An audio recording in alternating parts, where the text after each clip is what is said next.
Combien de fois tu t'es laissé avoir parce que quelqu'un t'a dit, justement, quelqu'un t'a dit quelque chose qui semble être vrai. Quelqu'un peut te dire quelque chose qui semble être vrai, mais ce n'est pas l'Esprit de Dieu qui parle. Donc c'est là où il est important pour nous, étant qu'enfants de Dieu, dans nos combats spirituels, nous devons, bien aimés, avoir le discernement.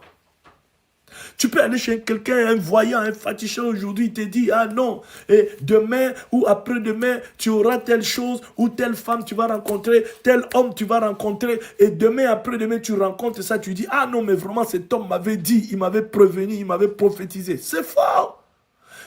Il faudrait savoir que le diable, parfois, peut déclarer certaines choses qui peuvent sembler être vraies pour boycotter les destinées des gens.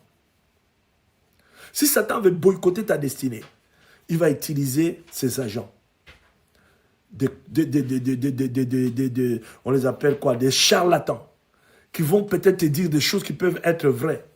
Et quand toi tu croiras à ça, qu'est-ce qui va se passer? Tout ce dont nous donnons foi, nous permettons à un démon de pouvoir les réaliser. Et elles font maintenant de ce que ces choses que le féticheur ou le charlatan a dit arrivent dans ta vie. Et tu vas te dire, ah non, mais vraiment, le féticheur là m'avait dit de bonnes choses, il m'avait dit vrai, ce qu'il m'a dit, c'est ce que je vis. Tu vis ça parce que tu es d'abord allé chez lui.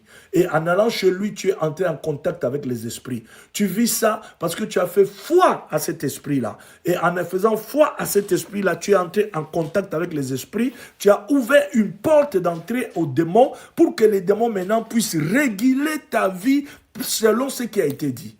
C'est là où il faut avoir du discernement. Il faut avoir du discernement.